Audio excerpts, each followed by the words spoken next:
m'en occuper si vous n'y voyez pas d'inconvénient. Alors tout d'abord, je voudrais vous remercier du fond du cœur de me donner la parole, de m'avoir invité tout d'abord à être présent à cette conférence internationale. Et prononcer un discours devant ce type de public n'est pas toujours chose aisée avant que je ne rejoigne le DFID. Après 25 années passées dans le secteur universitaire et académique, j'avais toujours le sentiment que des personnes telles que vous ne seraient pas désireuses de m'écouter parce que vous êtes des gens de terrain, vous travaillez dans le secteur humanitaire, vous travaillez généralement dans des circonstances relativement difficiles. Vous menez à bien un travail qui porte sur l'ici et le maintenant et qui n'a pas trait à un travail académique ou universitaire sur le long terme et un travail de réflexion. Et c'est quelque chose que moi je pratique au quotidien. Donc je ne sais pas si je vais pouvoir vous permettre véritablement de mieux réfléchir et de mieux penser à l'avenir. Alors je pense que j'ai beaucoup appris de chacune et chacun d'entre vous. Et certaines choses sur lesquelles je vais revenir ici sont des éléments de réflexion, bien entendu, ce sont des réflexions tout à fait personnelles.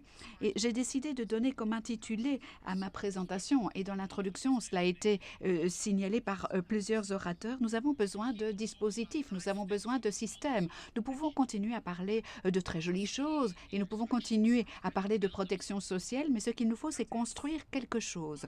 Construire quelque chose qui fonctionne, d'une part, et qui fonctionne dans des circonstances relativement difficiles, notamment des circonstances où les choses tournent mal. Donc, comment pouvons-nous faire en sorte que de belles idées par rapport à la protection sociale puissent être imbriquées dans des dispositifs de résilience? Il y a une autre chose à laquelle il convient de penser ici. Il s'agit, par exemple, de ne pas commettre d'erreurs. Et il faut se dire que parfois, certains systèmes pourraient sembler être similaires à un dispositif de protection sociale, mais il faut se dire que ce n'est pas toujours la même chose que ces dispositifs auxquels que nous avons ici et qui n'ont peut-être pas toujours le même impact non plus que ceux que nous connaissons. Alors je voudrais vous inviter à penser peut-être différemment et à ne pas se dire les systèmes de protection sociale sont nécessaires, mais ce qu'il faut, c'est avoir un dispositif qui soit véritablement résilient.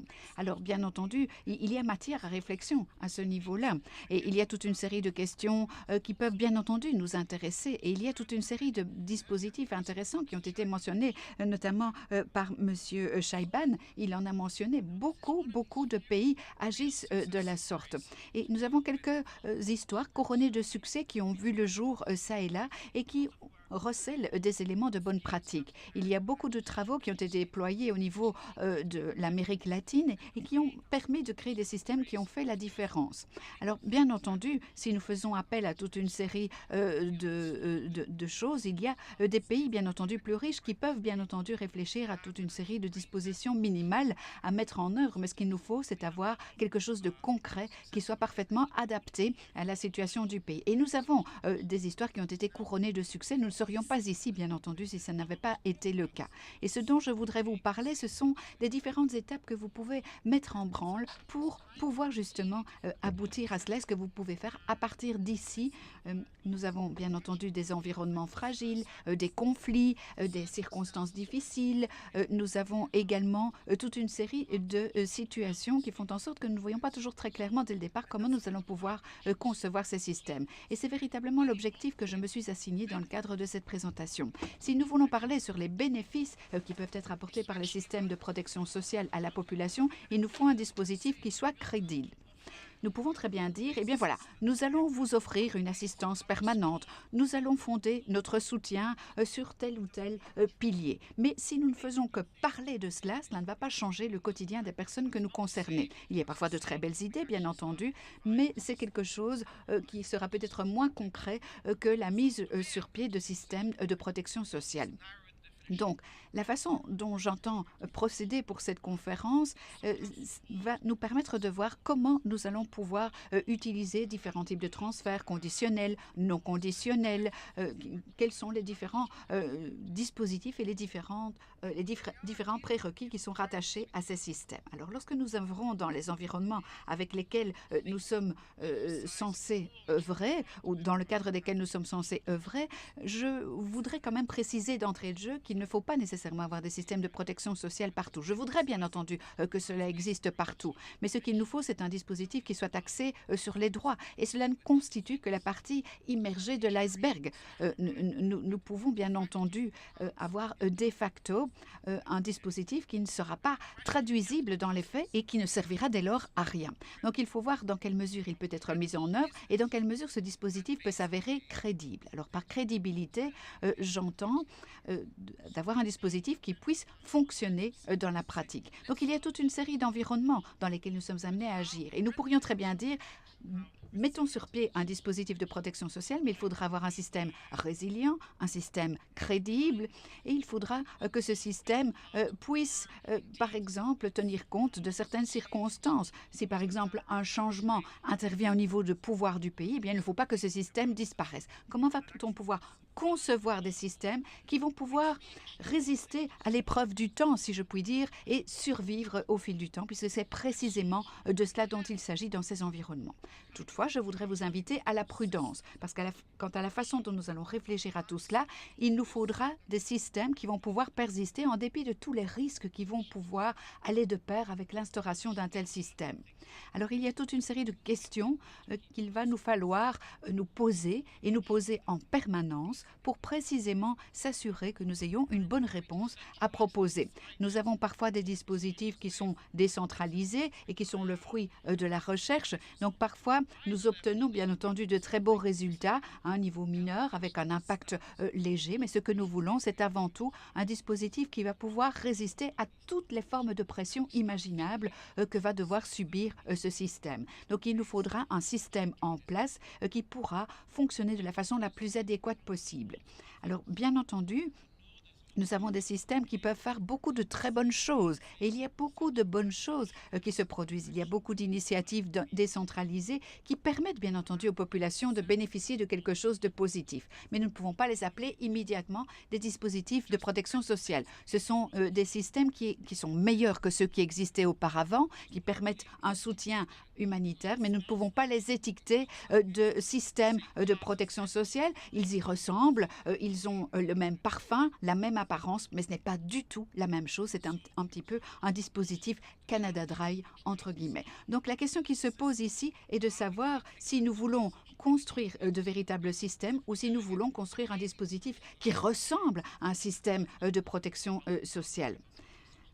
Et nous pouvons bien entendu bénéficier pour ce faire, bénéficier de fonds de la coopération développement, puisque dans ce cas de figure, ce serait effectivement une aide en matière de coopération. Je suis désolée d'être quelque peu cynique, mais il est important de voir comment nous allons pouvoir essayer de faire en sorte que des personnes durement impactés par des situations puissent bénéficier de ces systèmes. Lorsque les choses ne fonctionnent pas correctement, comment pouvons-nous mettre en branle ce type de dispositif? Et il est vrai qu'en la matière, nous avons énormément d'expérience, y compris, par exemple, en termes de population déplacée. Et ce que nous voulons avoir, en fin de compte, c'est un dispositif qui réponde à la situation de crise, qui soit ferme, solide, qui soit sensible et qui soit pérenne. Donc, c'est véritablement les ambitions qui sont les nôtres. Mais il y a toute une série d'autres questions que nous devons nous poser, comme par exemple, dans quelle mesure pouvons-nous supprimer certains risques qui sont afférents à ces systèmes afin que ces systèmes répondent aux besoins qui se font jour. Donc, lorsque les choses ne fonctionnent pas correctement, comment pouvons-nous mettre sur pied un dispositif fiable qui puisse être utilisé par les populations concernées? Comment allons-nous pouvoir faire en sorte que ces dispositifs soient parfaitement résilients? Alors, je vais être très claire par rapport à cette question. Je n'ai pas de réponse précise à vous proposer, mais j'ai une série de pistes à étudier, à envisager en votre compagnie, choses auxquelles vous pouvez réfléchir minutieusement avant de mettre en place un dispositif de protection sociale tel que celui que vous souhaitez mettre en place. Alors, il est important, et j'y ai fait allusion, je ne vais pas m'appesantir sur le sujet, mais vous savez probablement que la sélection négative peut avoir une incidence très, très néfaste.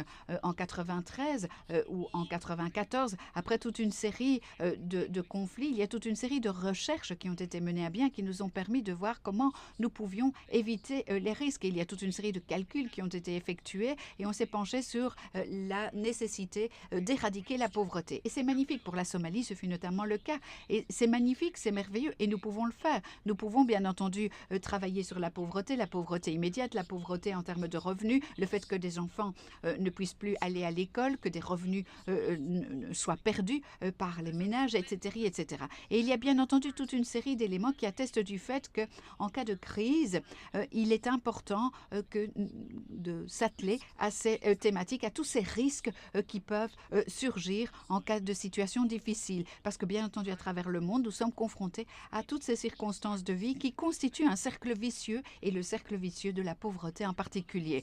Mais je voudrais également ici souligner le fait que ceci constitue une raison supplémentaire de vouloir agir correctement en cas de situation difficile. Alors il est vrai que les dispositifs de protection sociale peuvent fonctionner en la matière, mais il faut parfois agir avec prudence par rapport aux dispositifs axés sur les preuves. Et par rapport à tout ce que nous savons en matière de développement, il y a toujours un retour positif grâce à l'instauration de ces systèmes. Et il est vrai que ces dispositifs doivent être mis en œuvre en temps utile, et c'est bien entendu quelque chose qui peut s'avérer tout à fait positif quant à la façon de faire face à la crise, de protéger les personnes, de leur permettre d'améliorer leurs moyens de subsistance, etc. Donc nous savons quelle est l'incidence positive que ce type de dispositif peut avoir sur ces situations, et les orateurs précédents l'ont prouvé à souhait. Et il est important de cibler ici la dignité. Et je pense que c'est beaucoup plus que de se pencher sur des études telles que celles que j'ai pu mener à bien. J'ai déjà eu la possibilité de beaucoup voyager, bien entendu, dans le cadre de ma carrière. Et je sais qu'au niveau de certains pays d'Amérique latine, le Sentier lumineux et toute une série d'autres initiatives ou d'initiatives menées à bien, par exemple, par des femmes, ont fait en sorte que la situation puisse changer. Et il est vrai qu'en cas de crise, nous avons beaucoup de solutions qui ont été mises sur pied par des personnes pour d'autres personnes. Et je pense qu'au Pérou, par exemple, nous avons eu pour la première fois la possibilité de mettre en place toute une série de choses, notamment au niveau de l'État. C'était une grande première. C'est la première fois que les populations pouvaient bénéficier d'un dispositif mis en place par l'État. Ceci étant dit, je voudrais quand même insister sur la façon dont nous pouvons mettre en place ce type de dispositif dans des lieux qui sont peut-être moins accessibles ou plus difficiles du point de vue de la situation qui persiste. Et lorsque nous envisageons ce type d'approche, nous pouvons chaque fois nous dire que nous avons besoin d'une pratique ad hoc, d'une pratique systématique. Et il est important de cibler les populations. Il est important de se pencher de façon minutieuse sur la liste des personnes qui doivent bénéficier de ce type d'aide. Je me suis rendue au Sud-Soudan il y a quelque temps et ce qui m'a quelque peu ennuyée, c'était de voir que certaines personnes se posaient la question de savoir comment les choses devaient être mises en place. Et tout tourne autour de l'accès, parce que j'ai été contrit de constater qu'auparavant, nous n'avions pas penché, nous ne nous étions pas penchés sur la nécessité d'avoir des systèmes qui soient accessibles. Nous avons parlé du long terme, du court terme, de l'aide humanitaire, mais l'accessibilité est également un paramètre à ne pas négliger. Et il est également important de voir qu'au fil du temps, dans de nombreux endroits du monde, ou dans des camps de réfugiés, nous avons constaté à quel point une approche court-termiste n'était pas toujours tenable dans des zones de conflit ou dans des zones plus difficiles. Alors, bien entendu, nous pourrions, bien entendu, confirmer tout cela par le biais de toute une série de chiffres, et cela fait de très très nombreuses années que les mêmes agissements sont parfois de mise. Alors que ce soit en Jordanie, que ce soit au Liban, il y a parfois des exemples intéressants en matière de système d'aide humanitaire. On atteint parfois seulement les personnes déplacées et on ne peut pas ouvrir cette aide à toute une série d'autres personnes. Donc, il est important d'en tenir compte. Et une fois de plus, la protection sociale permet bien entendu toute une série de choses. Et j'en ai déjà parlé, je voudrais en dire peut-être davantage. Il faut avoir un dispositif qui soit déployable, par opposition à un système qui ne soit pas déployable. Et il faut pouvoir déclencher en quelque sorte ce type de dispositif. Et il faut travailler sur le long terme. Et vous ne pouvez pas, bien entendu, faire certaines choses sur base de votre approche qui est parfois une approche plus typique. Donc, La question qui se pose ici est de traduire concrètement ces expériences. Et nous devons être honnêtes. Si nous nous penchons sur toutes les études de cas positives en matière de développement de systèmes de protection sociale, donc même si ce ne sont pas des gouvernements parfaits, il faut bien entendu un engagement qui soit pris. Nous avons travaillé en Éthiopie et si le gouvernement, après 2002-2003, n'avait pas réalisé à quel point cela était important, eh bien, nous n'aurions pas pu construire à partir de 2005 le dispositif et le système de sécurité sociale que nous avons mis en œuvre. Donc tout cela n'aurait pas fonctionné sans un engagement clair et précis à tous les niveaux. Alors il faut également se dire que ces dispositifs, que ce soit en Amérique latine ou ailleurs, l'économie se taille une part non négligeable dans le cadre de ce dispositif. Donc peut-être que dans le cadre de contexte passé, on ne s'est pas toujours préoccupé de ces questions.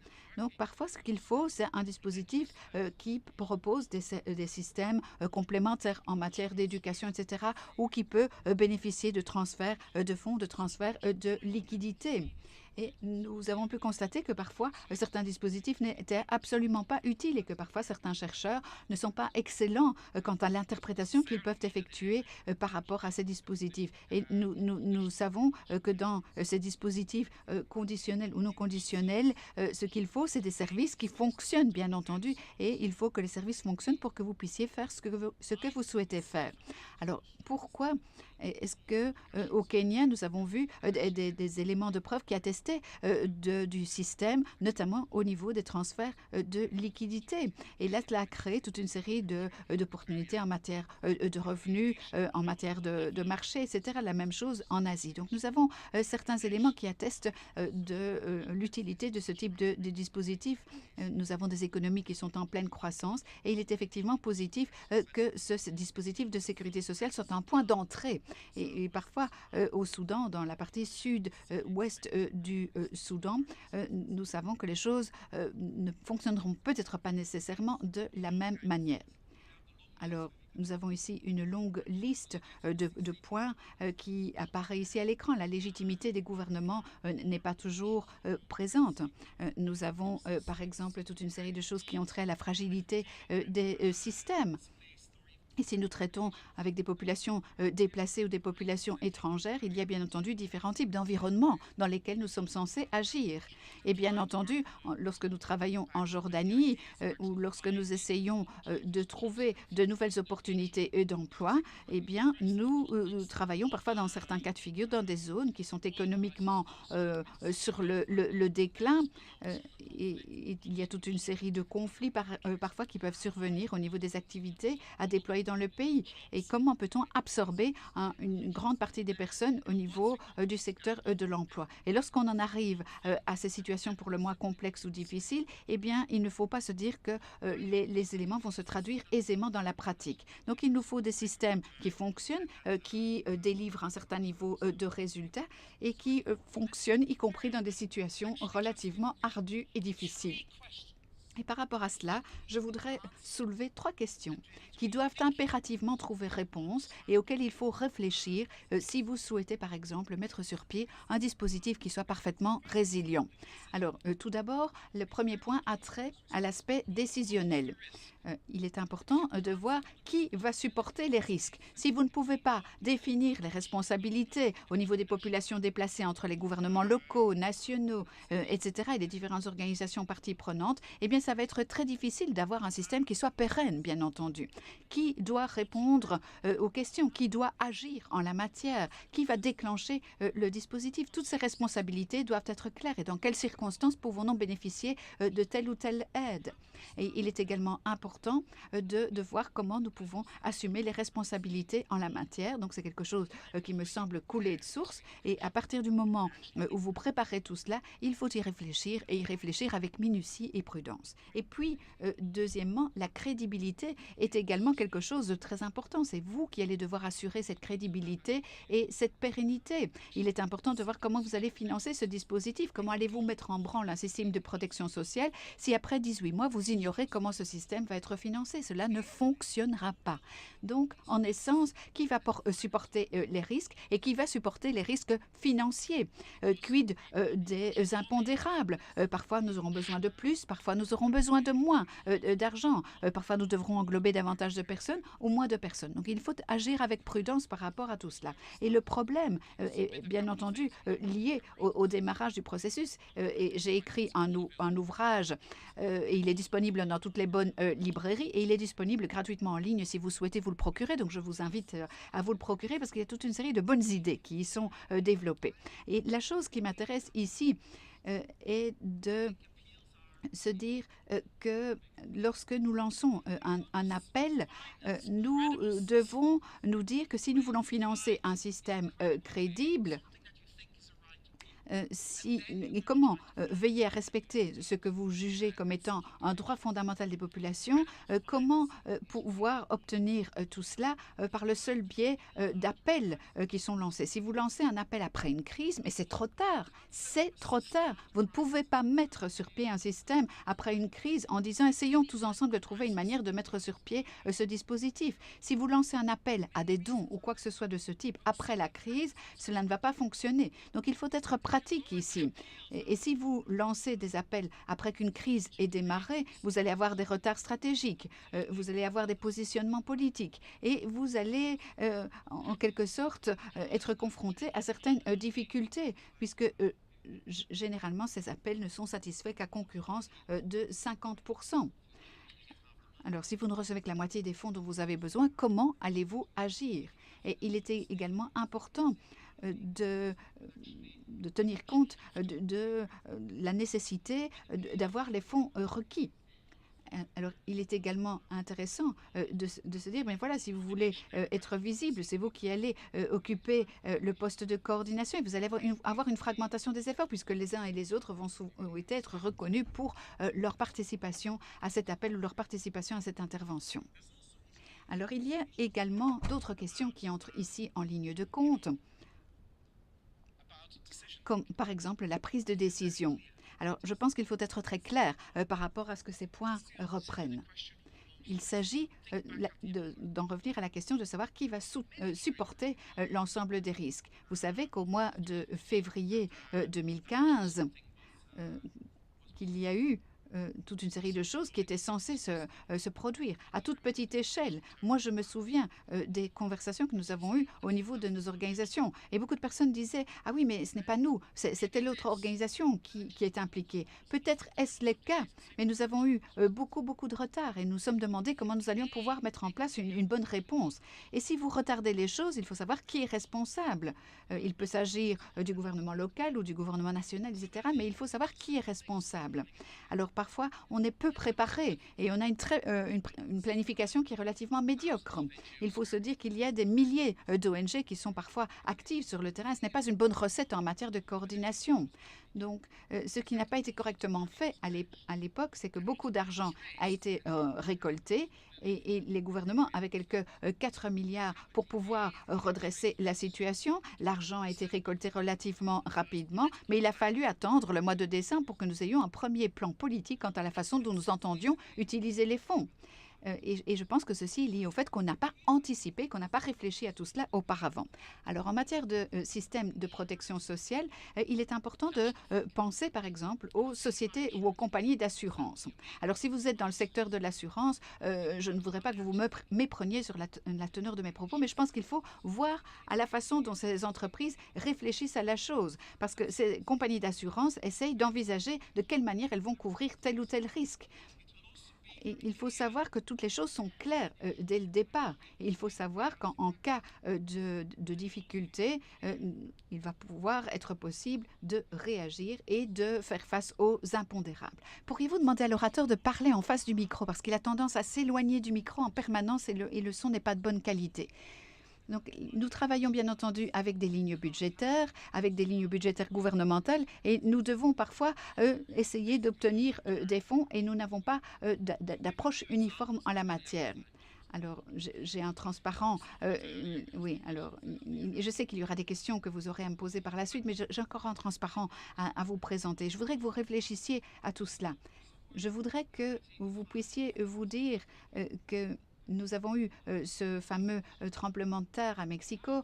Beaucoup de personnes sont décédées et beaucoup de personnes se sont retrouvées sans logement. Alors, la même chose vient de se produire de nouveau au Mexique et je ne me souviens pas si vous enfin, je ne sais pas si vous vous en souvenez, mais vous savez certainement qu'il y avait toute une série de choses qui avaient été prévues dans ce pays et qui ont changé. Donc, les choses ont beaucoup évolué et il est important d'avoir un mécanisme de financement qui soit probant, qu'il y ait des lignes budgétaires qui soient disponibles. Parce que même si vous avez un certain montant à disposition, il faut pouvoir s'organiser correctement pour pouvoir mettre en œuvre un dispositif. Il y a également un mécanisme de financement qui nous permet d'agir de la sorte. Alors, il est également important au niveau de Mexico de prendre l'ampleur de la difficulté. Je suis désolée, mais il faudrait vraiment demander à monsieur de parler en face du micro, parce que s'il ne parle pas en face du micro, je ne peux pas traduire ce qu'il dit. Je suis vraiment navrée. En essence, vous avez bien entendu un retour sur investissement. Nous n'avons pas dû solliciter les fonds et je pense que la plupart des orateurs, des bailleurs de fonds, pardon, ont versé les capitaux qui avaient été promis.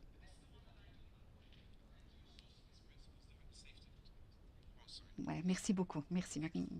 Je suis désolée, précise l'orateur, effectivement. Alors, c'est ce que j'aime au niveau de ce transparent, c'est que c'est un dispositif qui repose sur un système de protection sociale et celui auquel j'ai fait référence. Et en ce qui concerne ce programme de filet de sécurité au Kenya, il faut se dire qu'essentiellement, il était organisé autour d'un système de protection sociale axé autour de toute une série de principes identiques. Et ceci est extrêmement clair. Qui s'occupe des risques? Eh bien, nous savons qui sont les personnes qui peuvent bénéficier, par exemple, d'un transfert de fonds. Et si quelque chose de dramatique survient, tout est clair. On sait qu'on peut déployer ce dispositif pour atteindre quelques 100 000 personnes. Alors, comment pouvons-nous rendre ce dispositif crédible? Parce qu'il faut bien entendu se dire, une fois qu'une crise intervient, eh bien voilà, ce dispositif sera mis à votre disposition. Et il est clair d'entrée de jeu pour tout un chacun qui aura accès à cette aide. D'autre part, lorsque vous connaissez les risques d'ouragans, d'inondations, etc., les gouvernements n'excellent pas toujours dans la manière d'anticiper ce qu'ils pourraient faire face à ce type d'impondérable. Mais grâce à ce dispositif, tout est clair. Les gens sont inscrits dans le système. S'ils ne font pas partie du système, il peut y avoir un déploiement du système pour qu'ils soient couverts. Et ils sont tous incités à souscrire une assurance. Et ceci nous permet d'avoir cette crédibilité. Donc, s'il y a une politique d'assurance, s'il y a un dispositif qui peut être déployé, eh bien, cela assure la crédibilité du système. Et les gens savent qu'ils pourront bénéficier d'une rémunération en cas de difficulté.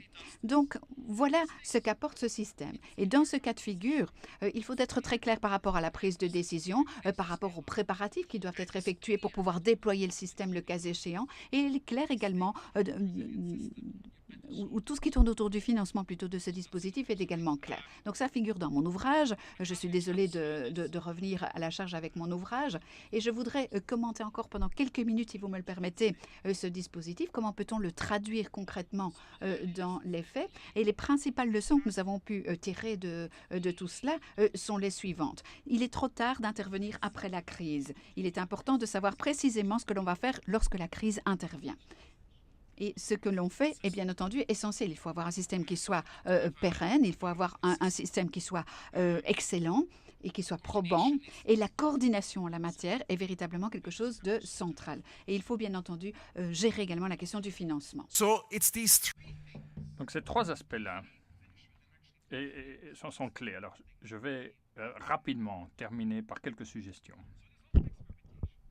Donc, beaucoup de permutations sont possibles, mais là, il faut simplement qu'on se prépare, en fait. On peut faire énormément de choses avec la science, la technologie, le système bancaire, etc. Beaucoup de possibilités existent. Mais dans les États affectés par un conflit, la solution, entre guillemets, n'est pas, unique. Il va falloir penser à ce que j'appelle la complémentarité. Si vous avez des transferts d'argent au Liban, mais vous ne donnez aucun espoir à la population, ça ne sert à rien. Donc il faut aller vers ces systèmes de complémentarité. Vous donnez de l'argent, oui, mais vous donnez l'espoir de trouver un travail ou l'espoir de, je ne sais pas, trouver une vie meilleure. Et on fait également face souvent à des populations qui sont très, très, très particulières, notamment quand on parle des déplacés. On ne peut pas simplement dire « faisons de la formation professionnelle ». Non. Il faut d'abord tenir compte du fait que nous faisons face à des populations très particulières, très affectées par des situations de crise qui sont elles-mêmes très spécifiques. Et il faut penser à la complémentarité. Je pense personnellement qu'il faut travailler notamment sur le traumatisme, par exemple, et sur l'aide psychologique, plutôt que intervenir uniquement par des mécanismes purement techniques. Et il y a des solutions qui sont très très peu coûteuses et qui sont extrêmement efficaces parce qu'elles permettent d'aider les gens à faire face à un traumatisme. Encore faut-il réfléchir à cela. Et je vois beaucoup de situations où l'on essaie d'agir de manière très décentralisée. Eh bien, ça ne fonctionne pas toujours. S'il y a une chose que nous avons pu apprendre au Liban, c'est qu'il faut justement essayer de mettre en place un système qui soit peut-être moins décentralisé et plus coordonné. Ce qu'il faut également très clairement dire ici, c'est que démarrer des systèmes comme cela pendant la crise est extrêmement complexe. Ces systèmes-là doivent être mis en place avant qu'une crise n'éclate, si possible. Et trop souvent, nous nous sommes rendus compte que nous avons oublié dans le passé cet aspect-là qui est de mettre en place des systèmes qui soient capables eux-mêmes d'être résilients en cas de crise. Et notre erreur était de ne pas concevoir des systèmes susceptibles de fonctionner lorsque tout va mal, mais plutôt des systèmes capables de fonctionner lorsque tout va bien. Et ce sont des choses que nous pouvons faire. Il s'agit simplement donc de construire des systèmes qui continueront à exister et à fonctionner. Et des systèmes qui peuvent être transférés ou confiés à d'autres acteurs. C'est ce que nous avons appris. Beaucoup de choses ont été faites dans le passé qui ont terminé finalement à la poubelle parce que ces systèmes ne fonctionnaient pas en cas de crise. À cela s'ajoute, justement, la nécessité de garder les choses simples si possible.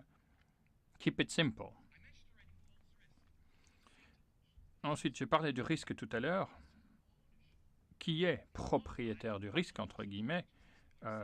Nous savons tous que, évidemment, les gouvernements nationaux, les gouvernements locaux doivent être en charge. Mais ce n'est pas aussi simple dans certains pays. Et si vous n'avez pas clairement, entre guillemets, mis en place un système qui permet de déterminer qui est propriétaire, c'est-à-dire chargé de gérer le risque, cela ne fonctionnera pas. Et enfin,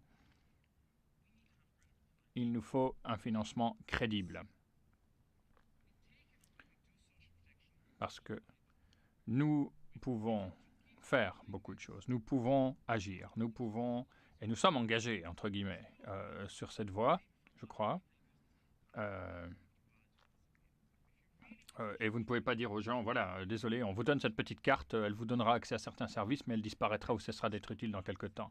Donc il faut un financement à long terme. Et les agences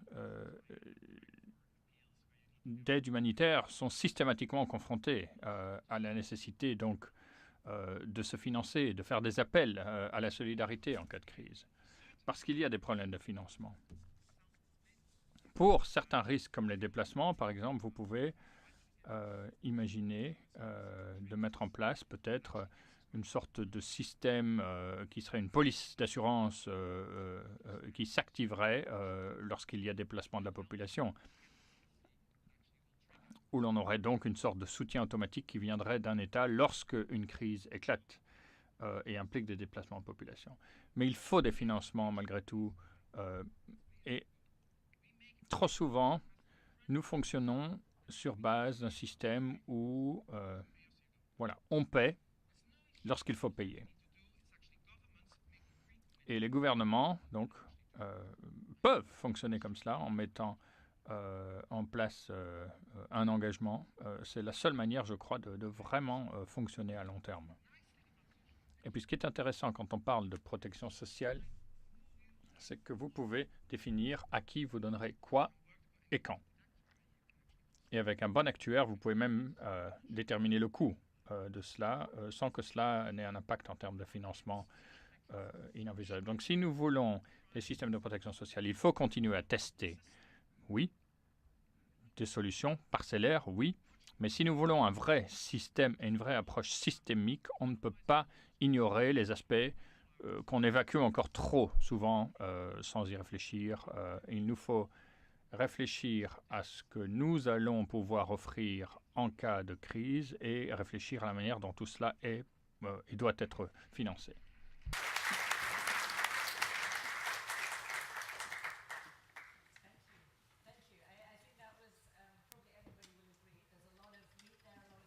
Micro, s'il vous plaît, madame.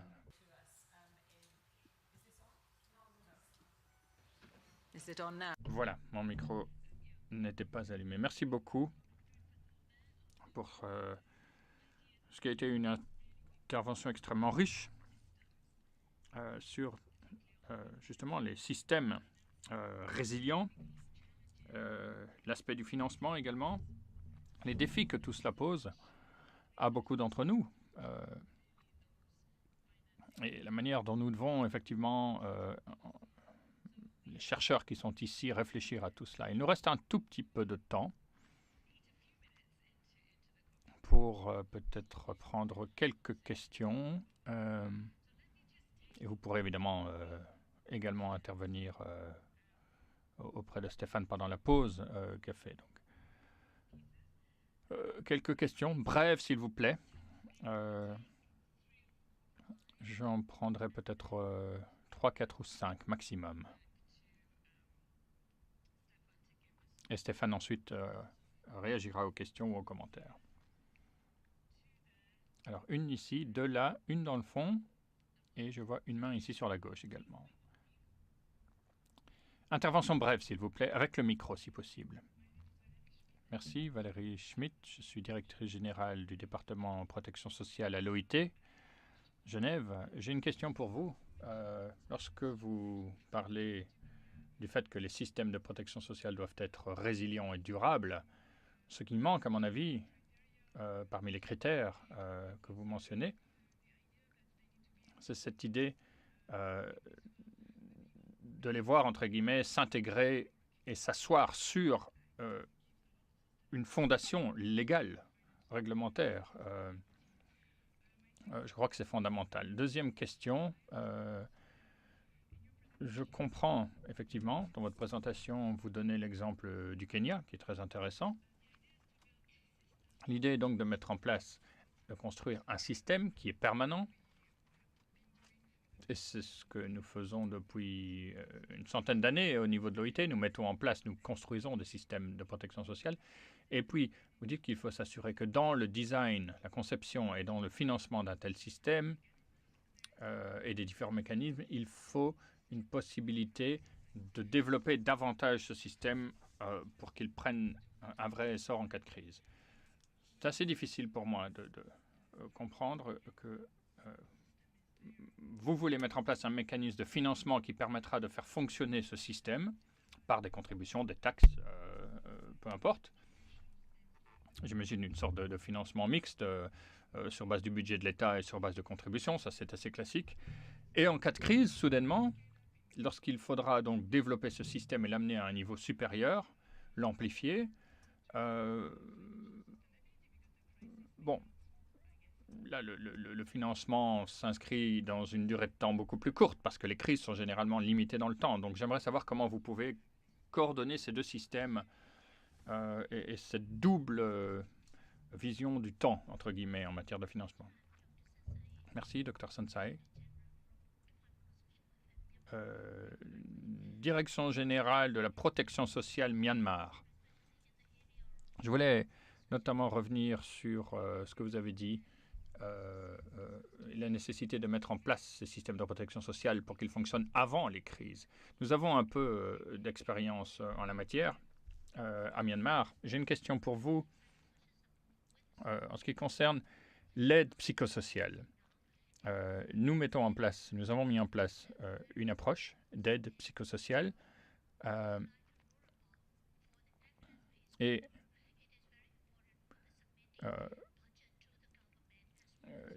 la question là du coût de ces interventions se pose et j'aimerais savoir ce que vous en pensez. Donc, quel est le coût de ces interventions que vous avez qualifiées de peu coûteuses? Ensuite, nous avons un programme qui est en cours, qui s'appelle un programme finalement de retraite pour les personnes âgées, voire très âgées, plus de 90 ans. Et donc, nous devons réfléchir, nous, à la manière dont nous pouvons justement continuer à fournir ce service de pension, de retraite, aux gens de plus de 90 ans et aux gens de plus de 60 ans en cas de crise. José Cuesta, département recherche de l'UNICEF, vous avez dit très clairement qu'il y a effectivement 3 principes clés pour mettre en place un système de protection sociale crédible.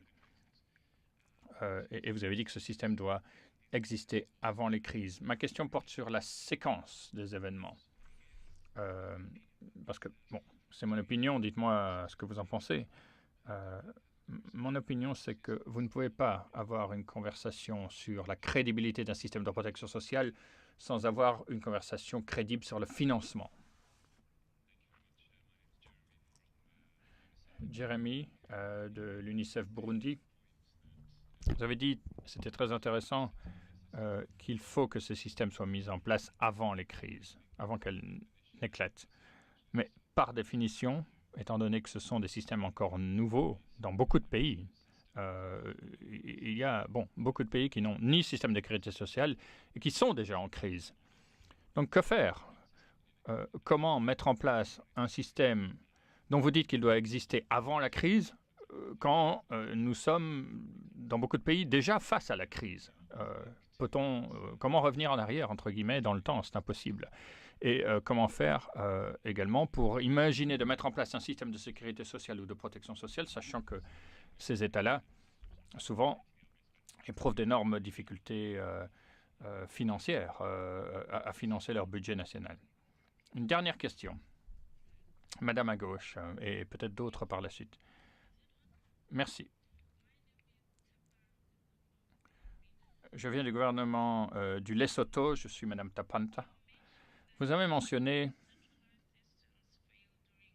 que les systèmes centralisés parfois font face à d'énormes échecs en cas de crise. Pourquoi? Faut-il décentraliser ou faut-il améliorer les systèmes centralisés qui m'ont l'air plus efficaces en cas de crise? Bon, je vais revenir d'abord sur cette dernière question. J'aurais dû être plus attentif à ce que j'ai dit.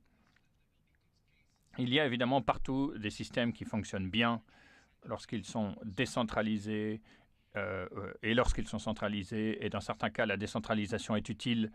Je pense notamment, par exemple, à certains pays. Alors, je pense à la RDC. Il y a des systèmes qui ont continué à fonctionner par rapport à l'Église notamment, parce que c'était très décentralisé. Mais je crois que quand je dis que la décentralisation parfois ne marche pas, je parle d'une situation où cette décentralisation donne lieu à la présence sur un territoire de toute une série d'intervenants, d'agences qui finalement ne coordonnent pas leur travail. Voilà ce que je voulais dire. Je reviens maintenant sur ce que l'on peut faire en cas de crise. La question de l'UNICEF Burundi. Je crois que si le but, en fin de compte, c'est de mettre en place un système de protection qui survivra et qui sera pérenne après la crise, eh bien, je crois qu'il est bon de réfléchir à ces systèmes pendant la crise. Très souvent, je crois que nous sommes trop ambitieux dans ce que nous voulons réaliser, ce qui n'est pas une mauvaise chose en soi. Mais je crois que trop souvent, nous sommes dans une situation où nous voulons ou nous essayons de mettre en place des systèmes en sachant très bien qu'ils ne fonctionneront pas à long terme. Et puis, je sais que avant qu'un conflit ne s'intensifie, il y a souvent une période où justement on voit toute une série de bailleurs entre guillemets prendre des décisions parfois un peu incohérentes. Certains décident de rester, d'autres décident de quitter certains territoires, certains pays. Les relations évoluent entre ces bailleurs et les gouvernements concernés. Donc je crois que les transferts sont une très bonne chose. Ça ne veut pas dire, lorsque vous mettez un système en place comme celui-là, que c'est un vrai système de protection sociale, mais il faut réfléchir à la manière dont on peut créer des systèmes qui appartiennent réellement, sont la responsabilité d'une institution ou d'une autre, de plusieurs institutions. Et puis pour le financement, j'ai certaines idées sur les durées de financement et les conditions de financement. Le problème, c'est que justement, il faut absolument continuer à faire, comme j'ai dit tout à l'heure, des appels, mais alors des appels qui soient beaucoup plus coordonnés et qui sont susceptibles de s'additionner, entre guillemets, à un financement stable qui assure la crédibilité du système. C'est un peu la question que vous posiez tout à l'heure. Qu'est-ce qui est essentiel? Quand j'ai travaillé donc sur ce dernier ouvrage, je crois qu'il est beaucoup plus facile de travailler au niveau national quand vous faites face à une catastrophe naturelle ou un risque national que de travailler sur des financements qui doivent intervenir lorsqu'il y a des déplacements de population de pays à pays. Et vous ne pouvez pas aller voir votre marché ou vos actuaires pour dire j'ai besoin d'argent. Parce qu'eux vont vous dire oui, mais pourquoi faire? Quel est votre plan? Qui sera responsable de quoi? Donc le financement est clé, oui, mais il faut également réfléchir à la manière dont on veut utiliser ce financement et le but de ce financement. Donc les deux vont de pair. La séquence, c'est qu'il faut d'abord, à mon avis, définir les risques que vous voulez gérer, ce que vous voulez faire lorsque ce risque se concrétise, et ensuite vous mettez en place un plan de financement. Et je crois que c'est une sorte de bon sens en matière de gestion financière. Il ne faut pas d'abord penser à l'argent, il faut d'abord penser à ce que l'on veut faire et ensuite trouver l'argent pour le faire. L'argent est crucial, évidemment. Ensuite, la question de la collègue de Myanmar.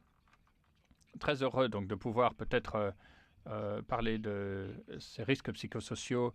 Ce que j'aimerais dire, c'est qu'il y a une question là de capacité à reproduire et à répliquer ces éléments. On parle souvent de ces programmes cash plus. Justement, tout ce qui est psychosocial, ce serait le plus. Donc, au-delà de l'intervention financière, eh bien, il faut trouver justement des moyens d'aider les gens, de les aider d'abord à passer le cap de la crise, entre guillemets, mentalement parlant. Ensuite, vous pouvez mettre en place toute une série de choses. Mais des travaux ont été faits, des psychologues sont intervenus, et je crois qu'il faut s'inspirer de ce qui a pu être fait. Et ensuite, il faut également être capable de mettre en place non seulement des systèmes de protection sociale, mais s'assurer que ces systèmes continueront à fonctionner même dans les pays où des chocs auront lieu régulièrement, parce que nous savons que c'est le cas. Et je suis très surpris que cela ne soit pas fait. Il y a donc clairement des États dans le monde dont on sait qu'ils vont être confrontés régulièrement à certains chocs, et il faut anticiper donc la manière dont nous pouvons fonctionner dans ces pays-là. Ensuite, le droit, la base juridique, on pourrait se lancer dans un grand débat sur la comparaison du droit common law et du système napoléonien. Mais je suis d'accord avec vous. Nous voulons mettre en place un système juridique. Le problème, c'est que ce système juridique, même lorsqu'il existe, et il n'existe pas toujours, n'est pas forcément toujours respecté. Parce qu'en cas de crise, beaucoup de dispositions juridiques entre guillemets, passe par la fenêtre, entre guillemets. Donc je crois qu'il faut absolument... il y a beaucoup de gouvernements qui ont signé des obligations juridiques au niveau international, mais qui n'ont pas mis en place les systèmes juridiques nationaux pour respecter ces obligations. Donc nous ne sommes pas en désaccord, vous et moi, sur l'approche. Moi, je ne vois pas comment nous pouvons concrètement dire « mettons en place des systèmes juridiques ». Ce n'est pas si simple que cela. Et cela n'existe pas toujours. Et je crois que les bonnes pratiques vont toujours s'imposer au droit. Merci. Nous sommes donc voilà, arrivés à la fin du temps imparti. Je ne sais pas ce que pensent les organisateurs. Passons-nous à la pause café. D'accord. Conclusion. Donc, Stéphane sera là, à votre disposition pendant la pause café. Je sais que certaines personnes voudraient s'entretenir avec lui. N'hésitez pas à intervenir pendant la pause café. Merci beaucoup à tous et à toutes. Et je crois que nous pouvons applaudir Stéphane. Merci beaucoup.